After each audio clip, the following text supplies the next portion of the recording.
Okay, it's 7 o'clock. We will get started. Thanks everyone for joining tonight for February's webinar.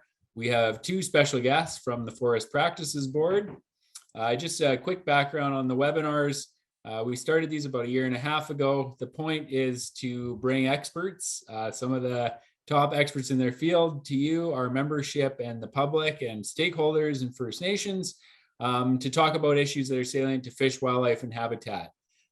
These webinars, the intent is for you to be able to share them, to send them to your friends, to talk to your coworkers, your MLAs, your MPs about what you've learned, so we can jointly advocate for better outcomes.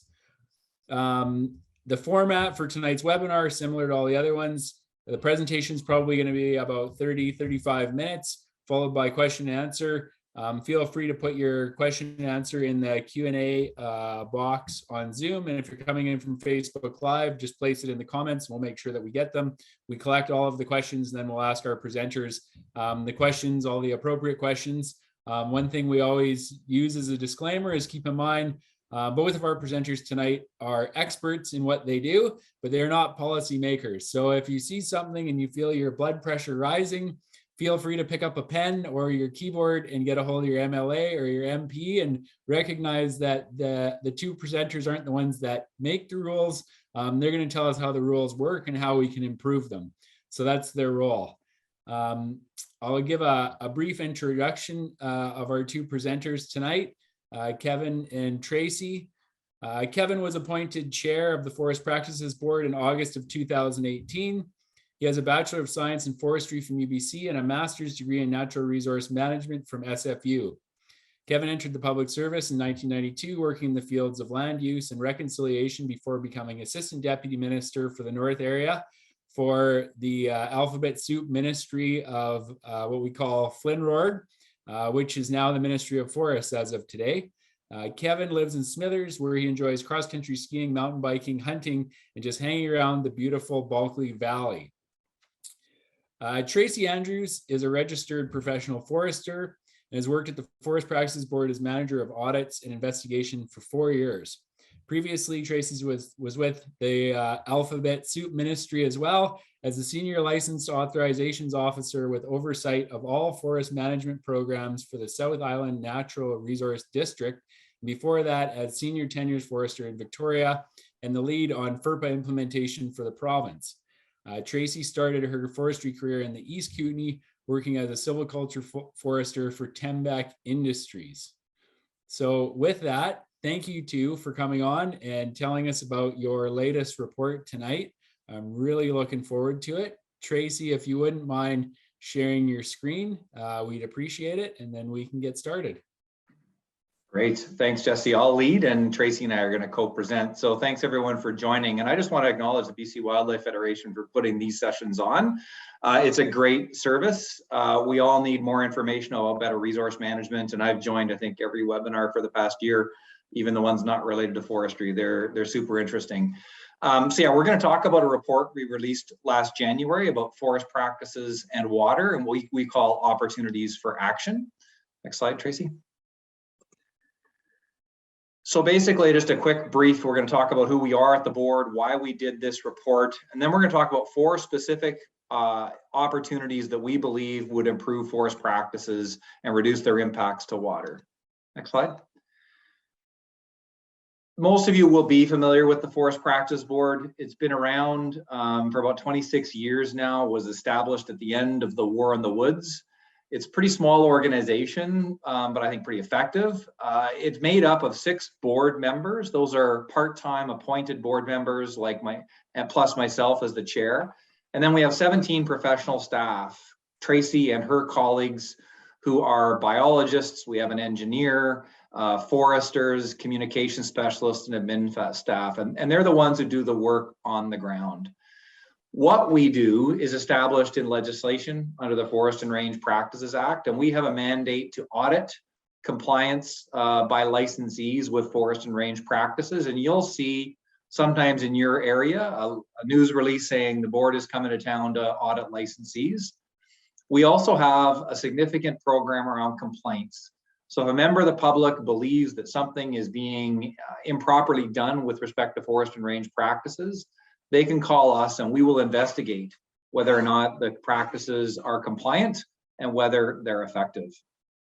We also have the ability to do what we call special projects. In legislation, it's some different terms, but that's essentially where we look at systemic issues with forest practices, sometimes province-wide, sometimes a specific issue in a specific region, but it goes beyond individual licensee compliance. And we're going to draw from some of those special projects. One that we were on a year and change ago was with this group was our Fish 2 report, looking at the impacts of forestry on fish habitat. So we're going to draw from that as well. And a final little known function we have is we can actually launch appeals to the Forest Appeals Commission on behalf of the public if there's a decision made under FERPA that someone disagrees with. So that's a bit about who we are. Next slide. So why this report on forest practices and water? Well, probably most of you are attending because you have concerns or questions about the effectiveness of forest practice and the impact it's having. And we hear a lot about the concerns the public has around forest practices. About a third of our public complaints relate to water issues. So that gives you a sense of the level of public concern. But we also decided that this was the right time to sort of provide our perspective on improvements to water, in part because the province had announced last year that it was going to prepare a watershed security strategy. And again, credit to the BC Wildlife Federation, Al Martin, and people like Jesse for being advocates and pushing over a number of years to get that commitment to create a watershed security strategy and its accompanying fund. So we believe the time was right for us to essentially inform that strategy and what I consider basically putting the forestry meat on the watershed security strategy bones. So many of you will be aware the watershed security strategy discussion paper was released in January. There's a public review period open, and the province intends to essentially complete that strategy over the next 12 to 18 months. So the time is right to use that forum to improve forestry. Second is the province also has announced and has been working on a climate preparedness and adaptation strategy. And none of us need any more reminders than last year to understand how climate and climate change is affecting water. And there are several things and many things that can be done with respect to forestry that can either make water impacts worse or mitigate against them. So we believe we can help inform that climate preparedness and adaptation strategy. And then finally, the province is partway through a modernization of forestry legislation with 2 rounds of changes to the Forest and Range Practices Act that have been brought forth and brought into force. And now we're moving into the regulation side of it. So we are still in the process of modernizing our forestry legislation. So in summary, our experience and the things we've seen over the past number of years are essentially intended to help government do a good job in these 3 strategies of improving forest practices. I want to turn it over to Tracy to talk a bit more about this particular report. Thanks, Kevin. So this is a special report and it's basically a special report of the chair, which is based on past work of the board. We did not do any new investigative work for this project, but we did look at 38 past board reports. So basically all the complaints, special investigations, and compliance audits with specific findings on water that have been completed under the Forest and Range Practices Act regime. We did have jurisdiction under the code, but we didn't go and look at those forest practices code related stuff. We wanted to look specifically at FERPA related investigations. So before we jump into the issues and the opportunities that the report discusses, we can't really have a conversation about forest practices and water without a little bit of a background on climate change. Just because we all know that in the future, BC is projected to experience changes in our climate and that different regions will experience different climate impacts. And we expect to see changes in stream flow patterns. So generally, the changing climate is expected to result in warmer temperatures, larger and more frequent wildfires, and more intense and heavy frequent rain events, all of which can cause changes to stream flow patterns. So forest practices can also cause changes in stream flow patterns, and that's resulting primarily from the removal of the forest canopy. One example of how forest practices can compound impacts from climate change is rain on snow events. Removal of forest cover from harvesting results in greater snow accumulation on the ground. If that's followed by heavy rain, the result is an increased risk of flooding. There are many negative impacts that potentially could occur as a result of compounded impacts of climate change and forest practices. And those are different in different places. We have a chance to reduce the potential for those impacts by proactively managing for it now.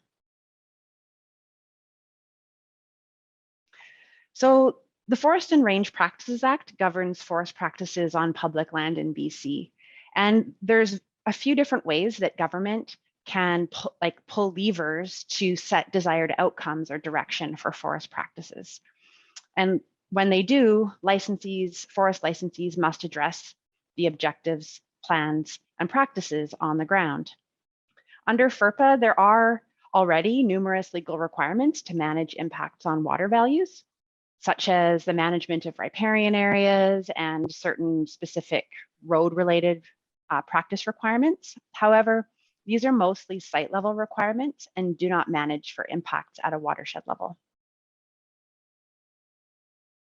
So currently, about 9% of the province has an objective for water that requires management of cumulative effects at a watershed level. Most of these areas come from land use objectives, including the Great Bear Rainforest, so at 5%. The remainder are designated under either the Government Actions Regulation as fisheries-sensitive watersheds or under the Forest Planning and Practices Regulation as community watersheds. If you examine fisheries-sensitive watershed objectives, they often have several different objectives addressing elements such as sediment delivery, stream crossings, active fluvial units, and rate of cut at a basin or a sub-basin scale.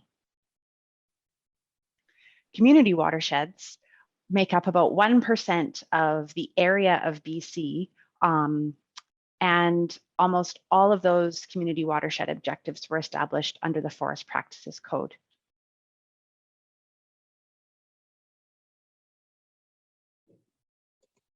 So, based on our past work, we identified the 4 most common issues with forest practices and water.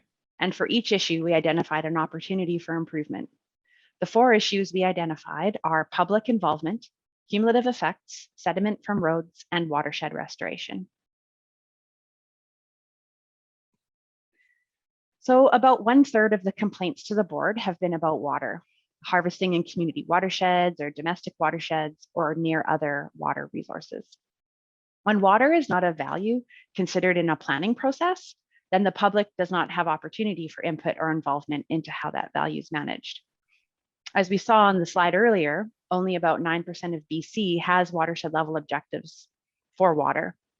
Forest licensees only have to engage the public legally when there is an established objective for a value such as water. Therefore, in most watersheds, there's no mechanism to involve the public regarding how forest practices consider watershed level effects on downstream values at risk. Another weakness in the forest stewardship plans as a public involvement mechanism is that they don't show blocks or roads. We hope that will be improved through the new forest operations map requirement that still hasn't come into effect through regulation. However, even that would be reactive involvement to a logging proposal after the forest companies invested in planning. It is much more constructive to engage the public early, and we believe that is best accomplished during planning. So the board believes that water must be a core value in forest planning processes. Planning processes consider a range of inputs and set out what values will be managed and what outcomes are desired. Good plans with clear objectives and meaningful public involvement improves forest practices outcomes. We know modernized land use planning can occur, and that will become part of the forest planning framework. We also know that the Water Sustainability Act planning can influence forest practices. In addition, the province has amended FERPA to establish a new planning framework that will eventually encompass the entire province. The Forest Landscape Planning Amendments set out a co-governance model with Indigenous nations and the province. Under the new Forest Landscape Planning Framework, plans must address the values placed on forest ecosystems by Indigenous peoples and by local communities. However, it is not an explicit requirement to manage for water values in forest landscape plans. We believe it would be useful for one or more of the current pilots, the forest landscape planning pilots, to experiment with addressing water. It would help develop standards for how forest landscape planning processes can consider water moving forward. So our second opportunity is relating to cumulative effects. So it's well documented that forestry can result in cumulative effects on water. We also know that climate change effects are likely to compound any negative effects arising from forestry. But there is no legal requirement to assess or consider cumulative effects of forest practices in most watersheds in BC. Some licensees are managing cumulative effects on a voluntary basis and should be credited when they do, but that is not the norm. This report describes how progress is being made in assessing cumulative effects in provincial programs. This is often done in collaboration with Indigenous nations. However, those processes and those monitoring programs are still not linked to decisions under FERPA. In BC, we have well understood methods to assess and manage for the potential cumulative effects of forestry on water. So this slide is just a picture that shows how all these factors can interact in a watershed. It's important to acknowledge that natural processes like fire can be major drivers of cumulative effects. We also know that non-forestry developments can have impacts. Now, Kevin, did you want to speak to a recent example? Some of you may have seen, if you live in the Okanagan, an article about a report we released in January called the Silver Hills. Near Lumbee, there was a complaint issued by some folks who live towards the Lumbee area up the Shuswap River about some landslides that occurred near the Shuswap River, and their concerns were that it was driven by logging on the plateau by a licensee. And we investigated and found that the licensee had complied with the legislative requirements. In fact, they had gone beyond in some instances of doing some site level terrain stability assessments to ensure they weren't immediately causing landslides near their cut block. But the issue was that they were harvesting, in this case, salvaging a fire in a small watershed. Most of the logging was up on the upper plateau, and it resulted in an equivalent clear cut area of about 43%. Now, we found a number of factors probably contributed to those landslides, but we believe that in this case, if the licensee had done a cumulative effects assessment using the watershed assessment protocols we're going to talk about later, they could have identified some mitigative opportunities to try and reduce the impact on the hydrograph.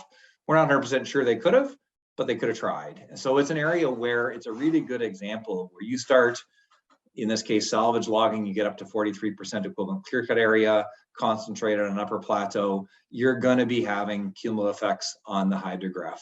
The science is very, very clear in these kinds of ecosystems, yet it's not legally required. So this is a good example where we think more could have been done, and a cumulative effects assessment would have at very least pointed out what kind of opportunities might have existed to mitigate or avoid some of those negative effects.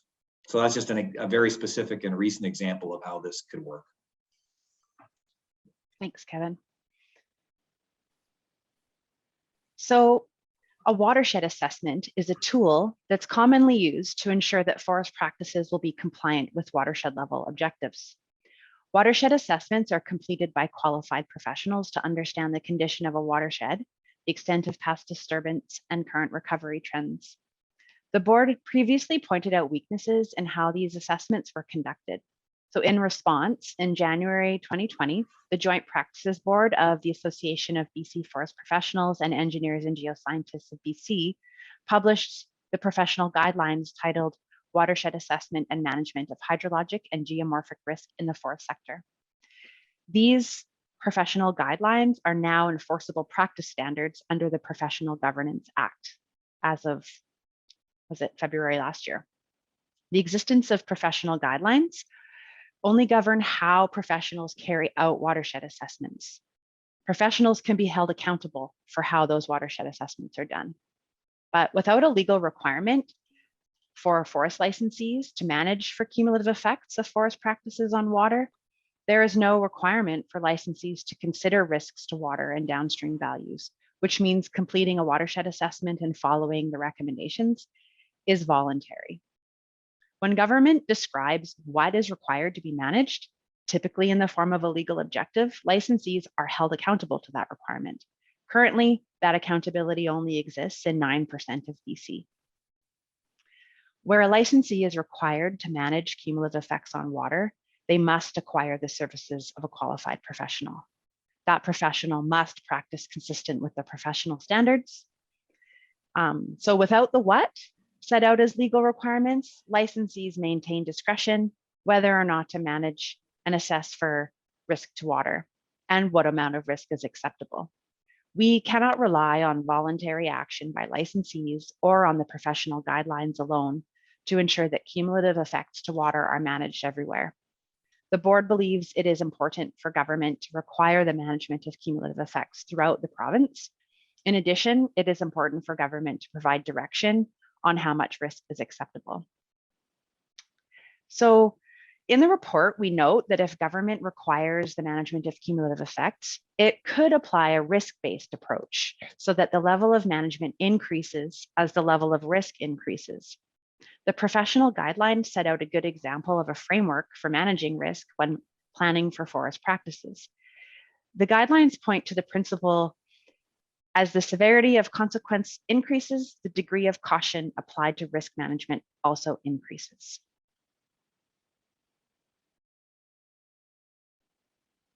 Okay, Over to me. over to Kevin.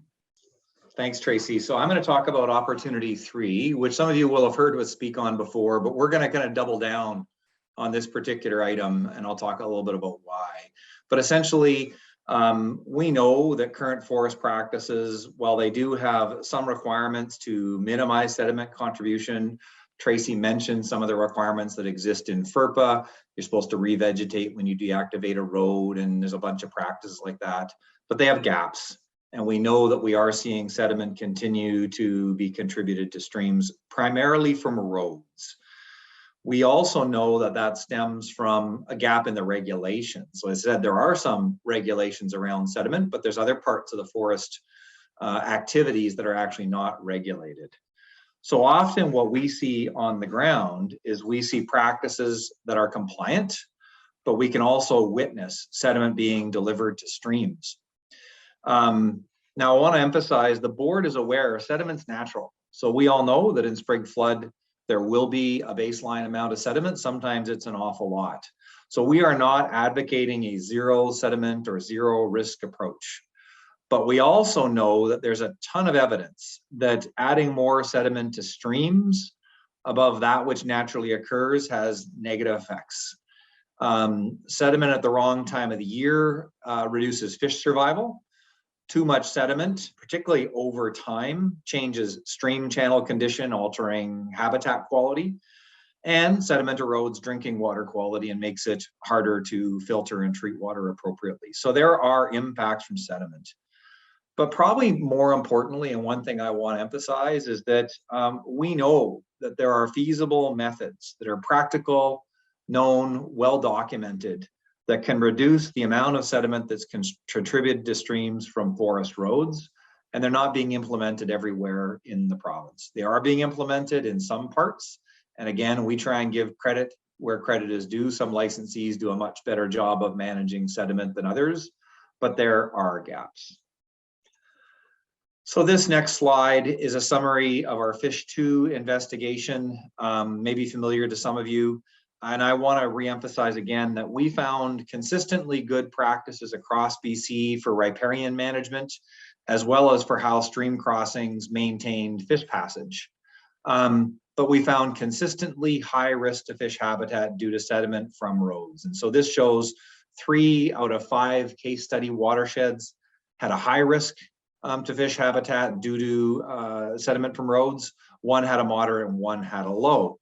The interesting thing about the low is that shows we can do better. This is the kind of practice that you're looking to move the whole province into the green, which we know is feasible. Specifically in that report, staff in the 5 watersheds, case study watersheds, looked at 200 different sites on the ground and identified 50 that were a sediment source. And 37 of those 50 sites had the impact or potential to impact fish habitat. So that's a lot. Given how many roads and crossings exist in BC, you know, we know there's 500,000 to 600,000 kilometers of roads. We know there's a ton of crossings. If you have even 25% of the crossings in BC contributing sediment, it's a lot of sediment. Now, some licensees will say their practices are good. And again, we like to point out that we think that's true. Some licensees are pretty good, and that just shows that we can do better. Now, one other thing is when we look at some of the pictures, you'll see that many of the common factors that contribute to sediment could have been avoided. We're not asking to do something that's impossible. And I'll show you some pictures later that demonstrate a few of the things that we believe are fixable. The next slide is a summary from the province's forest and range evaluation program. This program's taken a long time to get up and running. There's some folks who see gaps in it, but it's also got some real strengths. Their water quality effectiveness evaluation protocol is a pretty good piece of work. In this case, we are summarizing the results of 8,411 sites sampled over, I think it's a 10 or 20 year time frame, over a long period of time. And the interesting thing here is that 30% of the sites, of the FREP sites sampled, had either a moderate or higher potential for sediment delivery. And you might say, well, what does that mean? Well, a moderate potential for sediment delivery means that particular site will deliver greater than 1 cubic meter of sediment per year into the stream. That's quite a bit. If you look at the high risk sites, that's between 5 and 20 cubic meters. Now it's only 5%, but that's still 5 to 20 cubic meters is a lot. And then if you look at very high, that's more than 20 cubic meters. So when you add that up, and again, if you look at this from a cumulative effects perspective, you look at a watershed that might have tens or dozens or more stream crossings in it. If you've got 30% of the streams in moderate, high, or very high, and they're contributing sediment, you're putting tons of sediment into that stream, particularly year after year after year. Next picture, next slide shows some examples of the kind of sediment things that the board sees on the ground. The upper picture is not an uncommon site where a bridge is at the bottom end of a dip and the trucks drop sediment. The logging trucks drop sediment off their tires and off their machines as they rattle across the bridge. That ends up on the bridge deck. And at some point, that sediment is going over, unless someone cleans the bridge, which occasionally some licensees do. But so that sediment is going over into that stream. This is not an illegal practice. If we see that from the board, there is nothing we can do because it happens during maintenance and there is no prohibition on putting sediment into a stream during maintenance. There's no obligation to go clean a bridge. So there's nothing that we can do to enforce or that can be done to enforce that. I do wonder aloud whether or not the Department of Fisheries and Oceans would eventually tackle this under the Fisheries Act as a risk to fish habitat. Time will tell on that. But the two other pictures that you'll see are pictures of the same kind of situation, a different location, in this case on the coast, where again, you just got a ton of rain coming down. There is sediment on that bridge deck that has not been cleaned. And you see the color of the water going into the stream down below. So you're putting sediment into the stream that was not natural. Next picture, next slide. The upper slide is a picture of road deactivation not done well. I will say that we often see road deactivation done well, but this is a particularly poor example. But I'll say it's not like we had to look through all of our photos to find, you can find examples like this. And this particular site does lead to a fish stream. So some of that sediment that you see is going to travel down below the block and into a fish stream. On the lower left is a good example where you've got the road approaches to a bridge and there has been water accumulation during a heavy rain, and you can see how there's rivuleting, and off the right-hand side of the road, that's eroded down, and there's sediment down the lower side of the road off to the fill where the stump is, and that's just right above a stream. So again, these are the kind of practices that you can find on forest roads in BC. The picture to the right is something that I think we should see more of. It's an example of where a licensee has established a small grate at the entrance to the bridge, and that's a sediment trap. And it's an innovation we hadn't seen a lot of, but it's a really great solution where instead of flowing down off the road and onto the bridge deck and then eventually making its way into the stream, the sediment flows under this grate and then goes off into a catchment piece where it can later be cleaned off. So that's a great example of the kinds of things that can be done if you want to reduce sediment delivery. So that's essentially our sediment recommendations. I can say that when we made our recommendations in the Fish 2 report, we recommended two things officially and a third thing kind of unofficially. The first two things officially is to upgrade the guidance that exists in policy to forest professionals. The ministry already has that underway. So any of you who work in the forestry side, when you read the engineering manual, it should come out sometime soon. It will have better reference to sediment best practices and requirements for how to manage sediment. The second thing we recommended is that they should fix what we call the legislative gap around sediment through potentially a change to the forest planning and practices regulation. The ministry said it said yes, it would do that. It is examining the regulatory framework. As you saw from the FREP results, the ministry's own data substantiates that sediment is a real issue. So there's strong alignment inside the ministry that there's a problem. They've agreed to look at the problem. But what we want to see is a commitment from the government at the political level that they will actually enact regulatory changes, because we don't think policy and guidelines alone are going to be enough. You need regulations around this. And then the last thing I'll say is we did identify that there's a need for better training for forest professionals around the best practices that exist for sediment. And there are really good resources available for training forest professionals, right down to the machine operator. Grader operators need to know how to grade properly to avoid sediment. Layout staff need to know how to lay out roads properly to avoid sediment. And forest innovation, FII, has a really good training module for foresters. And there's been good uptake on that. So positive developments in terms of training foresters and forest professionals and people who work in the woods. So the next slide is going to talk about opportunity 4, which is about reducing the impact of historic practices on water through a renewed program of watershed restoration. By historic forest practices, we're really referring to logging and road construction that happened before the Forest Practices Code was introduced in 1995. I want to say that we put this as a fourth opportunity specifically because you should do the first 3 first. The first 3 are designed to prevent harm. And that's probably more important than fixing the legacy stuff. However, even if we did prevent harm and started to implement the first 3 practices, we know that there are watersheds out there, not everywhere in BC, kind of depends on when the harvesting happened and sort of the ecological condition.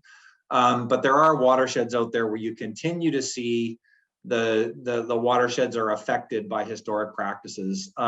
We had a complaint down the Kootenays where some of the stream channel issues resulted from logging. I think it was 80 years ago, in the days when you had log drives down the streams, and there's still stream channel impacts from driving logs down streams. So there is an opportunity to basically fix some of those legacy issues. Next slide shows you a pretty classic couple of photos, particularly from the coast. You'll see the photo up above where in the 70s and 80s, you had road building on very steep slopes using not proper techniques, not the kind of techniques that we would use today, not using full bench cuts. And what you get is you get predictable landslides and erosion. And those landslides are still pumping debris and sediment into creeks. Some of them may not be fixable. Some of them eventually may only be Mother Nature that needs to be fixed, but some of them can be fixed. The picture below is a pretty classic example of a forest where harvesting probably occurred right to the stream bank, removing all the kind of structures that a stream relies on for fish habitat, coarse woody debris and shade and roots and all that interesting habitat structure, and potentially also has a bunch more material put into it through those other inputs up higher in the watershed. So you get stream channel simplification resulting from probably cumulative effects. And those kind of things simplify, as many of you will know better than I, simplify your fish habitat and degrade the quality of fish habitat. So those are pretty good examples of the kind of things you'll see in some parts of the province. Next slide. So watershed restoration can focus on kind of four main things. That riparian area condition. There are lots of good examples of people actually going back and putting back in place the structures, whether that's replanting damaged riparian areas. There's a lot of agricultural areas are seeing this kind of activity, putting back in those either logs and tying things together, but that's, you know, reestablishing riparian area function. Stream channel condition can be repaired. It's a little harder. Landslides, we mentioned that there are these places where historic roads, in particular, there are still, we don't know, 100 or more thousand kilometers of not what we call non-status roads in BC, where no one is responsible, and many of them were not put to bed properly, and they can continue to contribute to landslides. There is some speculation, I don't know if it's true, that some of the landslides in November were partly from non-status roads that hadn't been put to bed. And similarly, you have legacies of old roads that aren't maintained properly. They may have culverts that are eventually going to wash out. They may just have ditch lines that are improperly maintained, and they can continue to contribute sediment from roads as well. So those legacy roads out there, the hundreds of thousands of hectares that probably exist, can continue to contribute sediment. The interesting thing about watershed restoration is many of you will recall the watershed restoration program from the 90s that was heavily funded, but was shut down after a couple of years. There have been small programs occasionally over the subsequent 20 years that have tried to do bits and pieces of watershed restoration. The province did invest $26 million, I think, in the Healthy Watersheds Initiative, and that work is actually ongoing today. So what it's demonstrated is that there's still a real appetite, and there's a lot of people out there who care about watershed restoration. And essentially, you need a program to deal with the legacy that's out there. And even if you have a program, it's probably going to take you quite a few years to catch up and eventually try as best you can to address those legacies. So we're going to go to our last slide and try and wrap it up and open it up to questions. I should say there's a ton more detail in the report. If you're a reader, it runs about 20 some pages, and we explain a lot more in detail about the current status of how forestry is managed and the background of the legal structure and all that kind of stuff. But we tried to really hit the high notes and really try and identify those four opportunities. But the summary piece is, and many of you will know this, forest practices can impact water. Not only that, but while we have good practices in some places, many of our current practices are impacting water. Second is, we know climate change and the anticipated changes in BC that we see to the hydrograph and precipitation and drought, they will compound some of those impacts. So it's going to be two things colliding. And in some places, that's going to make it worse. But the good news is that we can actually do something about this. There are specific tools, there is knowledge, there is working knowledge of how to do this. We can do better, particularly when planning our forest practices.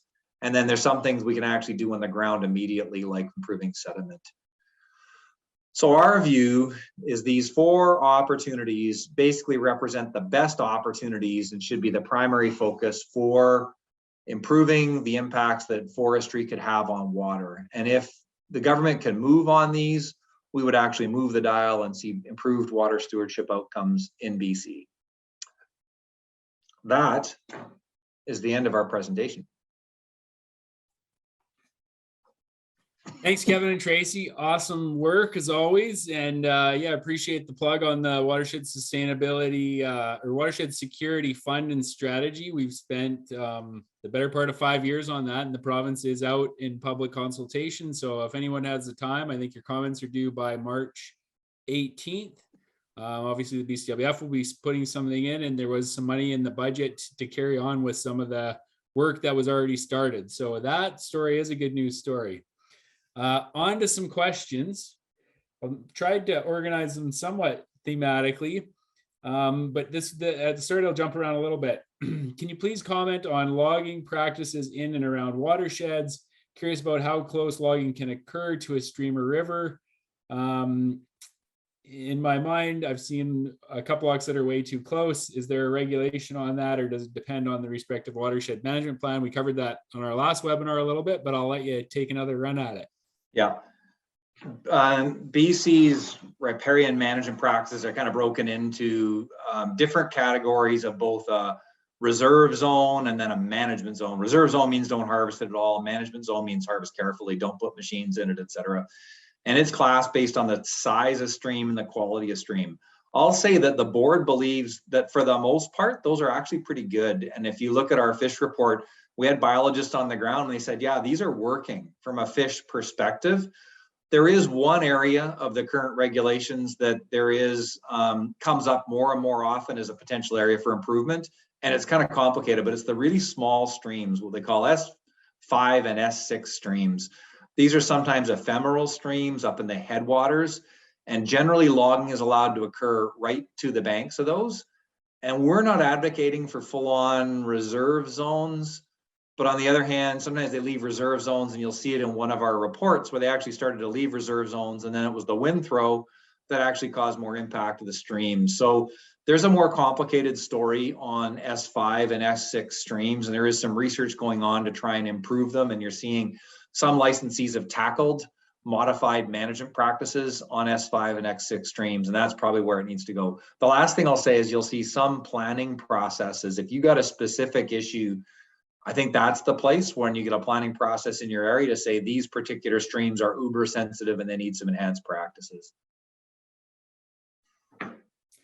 Thanks. Now here's one around, there's some discussion around Highway 99. Saw a report that the landslide that covered Highway 99 was a result of an old logging road above that was not deactivated. Do you know if this was the case? We know of it. We can't say there's snow on the ground, so you couldn't actually go out there. Our understanding is the person who found that is an engineer. I think there was some press about his views, and he's actually going to go out on the ground and take a look in the spring and find out whether he believes it actually was a contributing factor. But you can't tell until the snow goes. Thanks. You mentioned DFO. Do you work with them on your findings at all, or just interact with the province? So Tracy talked to some DFO staff, and maybe I'll let her answer that one. Yeah, so I did speak with quite a few folks from DFO in the development of this report, and we've put out offers to talk to or brief anyone interested who is involved in the project. And so far, I haven't had a one-on-one conversation with them, but yeah, it sounded like there was lots of ways that our jurisdictions kind of overlap a little bit. So there's interest there. Well, maybe I'll add, many of you know DFO grew and sort of expanded its mandate in the last like 3-4 years, where it reasserted some of its legislative authority, but it also created a cumulative effects group. So it's actually now got requirements to manage cumulative effects. So it's actually got emerging science. It's just growing its department in the cumulative effects side. So they're very interested in what we do and what the province is doing on cumulative effects assessments. There's a lot of cooperation with those folks. But I think the other side that's a bit interesting is they reasserted their habitat authorities on the ground. They had them, but just weren't using them. And I think that's what I mentioned, that it'll be interesting to see where DFO goes with that now that they've staffed up and now that they've got some policy. But I expect to see a more active DFO in this kind of question over the next 5 years than we did over the last 5. Thanks. Okay, we've got a few technical questions. So obviously we've got some professionals on here. You mentioned low, moderate, and high risk classes for sediment into streams. You also mentioned volumes, 1 meter cube, 5 to 20 cubic meters, and greater than 20 cubic meters. Are these numbers based on background erosion rates, distribution of your data, or biological thresholds for aquatic ecology or water quality? So where do they come up? Where do the numbers come up with, I guess, is the question. So those are in the FREP sampling protocol. And FREP did a bunch of work about 10 years ago to establish these high, medium, and low thresholds based on some best available science. We did a report on FREP 6 years ago. I can't remember. I think it was 6 years ago that looked at some of this. I haven't got it off the top of my head, but I can say there was some science by the province and how you establish those protocols to develop the sampling protocol. So that's probably all I'm going to say, because otherwise I'd get beyond my memory. Tracy, that good? Yeah, and this was before my time as well, and I'm not familiar with all that. But if, I would say talk to someone from the FREP program or look at the protocol. We could speak to how we, our procedure for sampling on the Fish 2 investigation, which I'm pretty sure was sort of based upon the FREP protocol. So we could get back to you on that, but I don't know myself. Awesome. Okay, a follow up on that one. Did you state that there was 30% observation in the low risk or moderate to high risk for road-based sediment? Moderate to high. 30% were in moderate, high, and very high. Great. How large are the sites for the sediment load analysis? It's a crossing. They essentially go and look anywhere a road crosses. So it could be a road with a culvert. It could be a road with a 100-meter bridge, but it's a single crossing of a single stream. Great. Do you expect, this is a bit of a loaded question, so feel free if you don't think it's appropriate. Do you expect to see BC timber sales and the BC government to be front runners to protection of riparian areas? And how do you expect the recent old OGDAs, the old growth deferrals, to affect riparian function in major watersheds around BC? So the BCTS question is interesting. No, I'm not going to take the fifth on this one. We have seen that in our audits and that kind of work that BCTS has a slightly higher level of non-compliance than major licensees, which isn't what you would hope. And certainly for about a decade or longer, BCTS kind of marching mandate was to be perfectly average because they wanted to be this timber pricing mandates. They couldn't go above and do better stewardship. I will say we've seen a couple examples, not in the riparian areas, but in some of the other protocols where BCTS has started to step out and enhance their stewardship with province-wide protocols. They got some interesting stuff on big trees where they go above and beyond, and legacy trees and things like that. So I think we're seeing a bit of a change towards BCTS exerting a stewardship mandate. So I'll just say that. I would say on old forest, I think carefully designed old forest areas could be placed on sensitive watersheds and have double benefits. But that's not going to be the deferrals necessarily. It might be, but that's going to be more about conservation design at a landscape level, where you can say these places matter for more old forest, but they also matter for aquatic habitat or sensitive headwaters or something like that. So it's that design of the reserve at the landscape level where you're going to get those big benefits. Okay, another one, and I mean, it's a question, but you can kind of fill in the blanks. It kind of talks about why our Forest Practices Board and DFO investigations reactionary and not preemptive. Maybe you can talk about some of the preemptive work that the FPB does. Yeah, that's a great question. I mean, I gotta say our legal mandate is to look at what people did and report on that. And that's important because you got to have evidence to be able to show that change is needed. If you can't show there's a problem out there with what they're doing, you have no basis for making a change. We hope we provide that. But I do think we are in some places trying to pick out where do we need to be 2 to 5 years from now. A big part of that was our report 2 years ago on what we call tactical planning, but is now known as forest landscape planning. So we believe that good planning leads to better outcomes. We talked here about public involvement, but you could say the same thing about species at risk, biodiversity, wildlife habitat. you need good plans, and we don't have those in BC. So a proactive piece that we did was to assert that we need a planning regime brought back into forestry in BC. And another one that we're just starting is we're going to be looking at the need for moving our fire management to a more of a landscape, and I'll call it go big with respect to fire and managing for fire at a landscape level. So that's going to come out in the next year. Great. Watershed planning implies that operations and practices would be informed by assessments and monitoring. Yet, as other FERPA reports have identified, not all assessments are created equally. Is there a need to standardize assessments and monitoring procedures and/or create legal requirements regarding what kind of assessments are used, where, and under what conditions? I'll let Tracy answer that, but I'm going to say that we had a ton of interesting conversations with the Association of Forest Professionals around this and trying to really understand how the professional reliance regime works and how enforceable is it, and all those questions that the questioner is getting at. So maybe I'll let Tracy take a stab at explaining that. Sure. Well, and like I talked about in the presentation, just in the last 2 years, there's been some significant advancement in how professionals are being asked to approach watershed assessments, and hopefully will provide more consistency and standardization of what's being looked at and how those are being considered and reported out on. But those are only one tool for assessing cumulative effects. There's other types of monitoring and assessment work that's happening, looking at the cumulative effects framework that BC has been working on. And there's a lot of projects through the ESI, the Environmental Stewardship Initiatives and Forums that are happening. And it sounds like people are gung-ho to do a lot of this work, and not all the assessments are taking the same methodology and approach, but they're getting done, right? They're moving forward. So I think that's a good thing, but I do wonder if we will experience some challenges from not having consistent assessment methods, apples to oranges types of outcomes. So I think there's room to grow in those other realms as well, beyond just the watershed assessments being done on individual watersheds by hydrologists. Okay.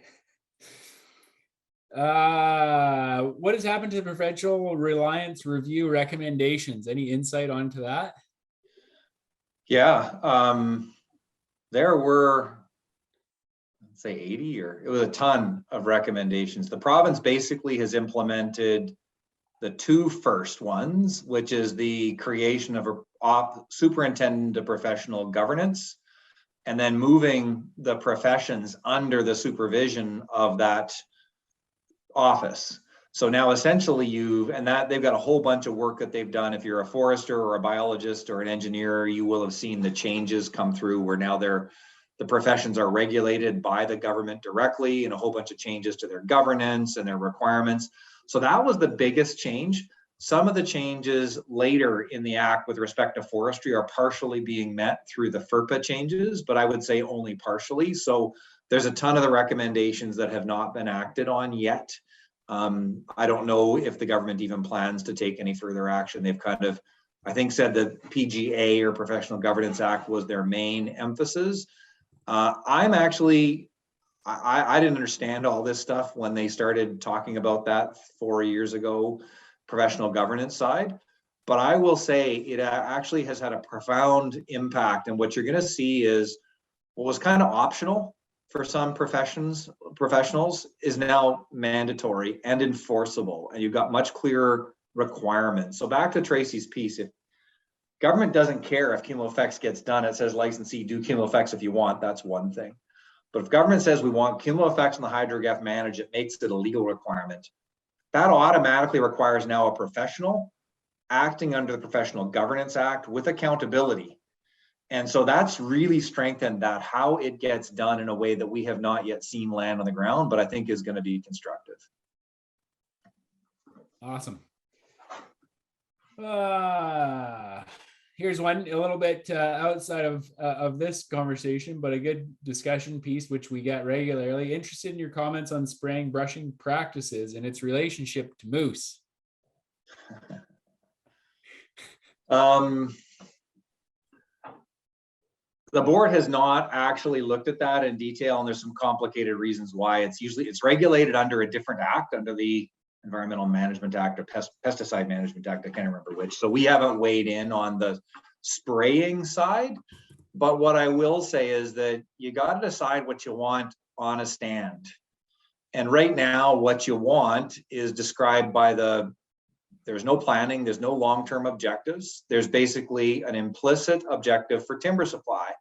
And so the stocking standards say, therefore, grow this kind of stand. It allows a little bit of deciduous, but essentially tells licensees, we want you to bring back a coniferous stand. So the first place we got to get to is deciding what kind of stands we want, what objectives we want. My own view is that you're going to have some places where the objective should be browse, it should be habitats, but right now you can't find those. They don't exist in our planning system. So that's why we emphasized forest landscape planning, because you can stand back and lay out your cards and say, in this watershed, yeah, I want some sites that are there for timber productivity and grow conifers or whatever your timber productivity goal is. But I've got some other sites over here where I actually want to make the primary emphasis growing critters or whatever that habitat needs, and maybe timber's a byproduct. We don't have that planning system in place, and that's the place you got to start. Yeah, and of all species, moose are actually relatively easy to make, much more than a number of other species. You just need a plan to make them. Yeah. Okay, here's one, and I'll bring it up just a level. How do you propose to manage sedimentation from forestry roads if, essentially management strategies do not suggest or push us into managing road densities, I guess is the best way to put it? Well, two things. One is there is a density question, but what we've seen is you can have, from a sediment perspective, I'm going to leave aside all the other issues around access and road density, but you can have a low density of really poor roads and get a ton of sediment. You can have a high density of really good roads and not have much sediment. So purely from a sediment perspective, the first thing you got to manage is the quality of roads. After that, you probably do need to also put a governor. Like there's going to be at some point where too many roads is still just contributing something. And that's where, again, planning comes back. If you look at our tactical planning report, we said one of the primary reasons you need this tactical planning is because you've got this access issue, and you're going to have to come to grips with how many roads do we want, and when are we going to start to put a limit on where and how many roads we have. That's a planning question, and it really should come back to this new regime of forest landscape planning. Will have to be the place where we decide what kind of long-term road densities we want. Great. This question, actually, this is a good one, because maybe we should have Flinro on for one of our webinars. Do you expect to see any changes to FERPA in the near future to accommodate better protection of riparian areas through the guidance of forestry professionals? And maybe while we're on this one, if you want to talk about FERPA 2 and then the world of setting regulations, which we're going to be entering. Right. I'll say under FERPA, I don't expect to see anything in the regulations of FERPA, but I do expect to see, we'll come back to these planning processes. There are 2 or 3 pilot projects under the Water Sustainability Act that are testing the development of objectives. My understanding is at least one or more of those have identified their desire for enhanced riparian protection.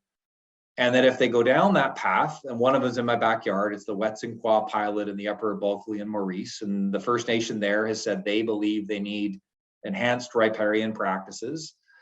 That would then become a FERPA objective. So it's complicated, but Water Sustainability Act creates objectives, those bear on FERPA. So that's what I expect to see, tweaking or tailoring of riparian objectives in a local area based on the local issues and based on the local interest. That's where I think you're going to see it. FERPA, changes to FERPA. So we mentioned earlier that the big change was the introduction of forest landscape planning. That came in the December round. We think that's huge. We think it's actually fundamental change to how moving it back. I think the minister's comments were putting the landowner back in charge or something to that effect, but essentially putting the public interest first. But there's a whole bunch of other benefits. We had lack of coordinated planning. One licensee plans here, another licensee plans there. We also didn't look at the long term. Licensee planning currently looks ahead about 5 years, sometimes 10, but you need to design your forests looking ahead 100 years. That's roughly how long they're going to persist. What kind of forest do I want in 21, 22? Because I'm planting them today. What species do I need? What kind of habitat conditions do I need? You need that long-term look. And BC is one of the only jurisdictions in kind of the modern Western forestry jurisdictions that doesn't have a long-term planning regime. You know, we're actually we're a standout in the negative of what we don't have. So that's a big deal. There were a few other changes. They put some stuff in for wildfire, improving wildfire hazard stuff. They did some access management stuff, all of which is good. And the other one Tracy mentioned is they did bring in this new requirement for a forest operations map to basically improve public involvement. You got to see blocks and roads, and that's something the board had called for, and that's supposed to come into force sometime very soon. So that'll be a really positive change. But my last comment on that is legislation is just kind of like a shell. It's not the thing until you see the regulations. And many of the changes people have proposed, we will only see happen when there are regulations and those regulations are deposited. So you're looking at the next year to 2 years before you really see what the new FERPA looks like. I just wanted to add something to what Kevin said about the riparian area management as well. I think he did say something about like the Wet'suwet'en project and some of the modernized land use planning projects.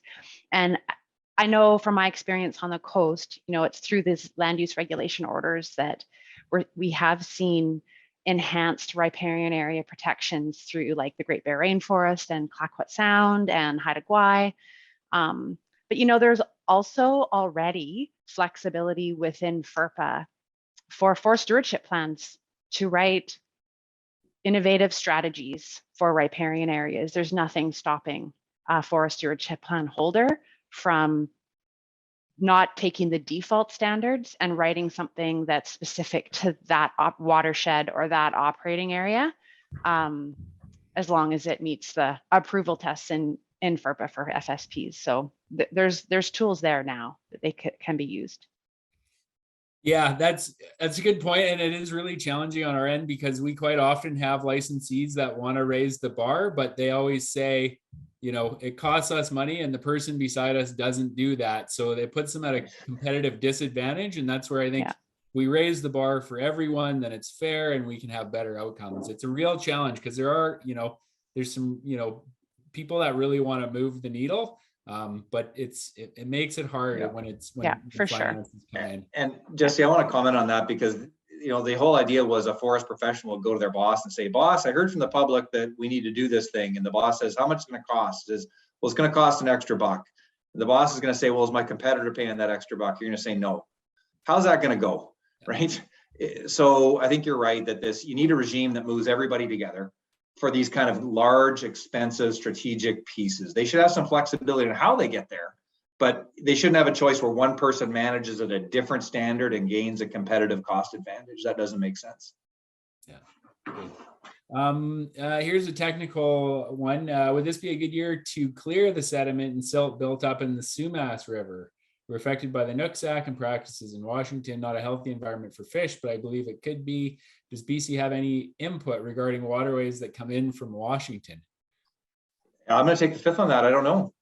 But I do know that's actually interesting. One thing I can add is that you can actually rehabilitate some places. There are tools to go in. If you got way over accumulation of sediment, they were experimenting with that with the sturgeon around Vanderhoof of trying to use these underwater, almost like a reverse vacuum to clean off because they had sediment deposition on the cobbles. There are technically some things you can do.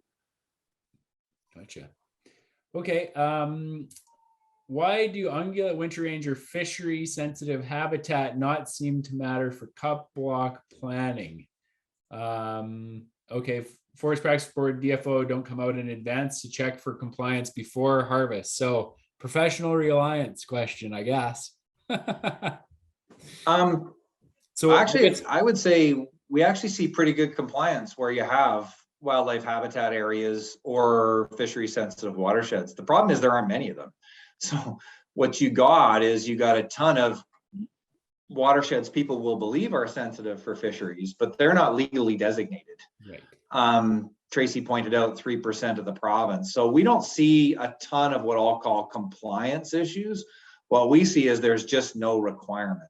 And that's probably a bigger problem in BC than compliance issues. Awesome. The new BC legislation allows for direct stakeholder input on harvesting plans. If stakeholders are dissatisfied with outcomes in the plans based on their input, is this an area that the Forest Practice Board will be investigating, or how is that going to work? Yeah, it's a great question. Yeah, absolutely. If someone has concerns that first off, use this opportunity when these forest operations maps come out, or if you've got licensees who are already advertising it, get involved. Like, you gotta get involved, give your comments. And if the licensee is not responsive and you believe that poor practices result, or they should have, then there may be a basis for a complaint. So you call our line and we'll take a look and we can look at it. Okay, so I guess that means we can talk about post-wildfire salvage then. Yeah. One more here. We looked at forestry practices in other countries like Sweden that has, well, you're aware of this, moose densities that are orders of magnitude higher than in BC, and how they manage their land. The board has not looked at that.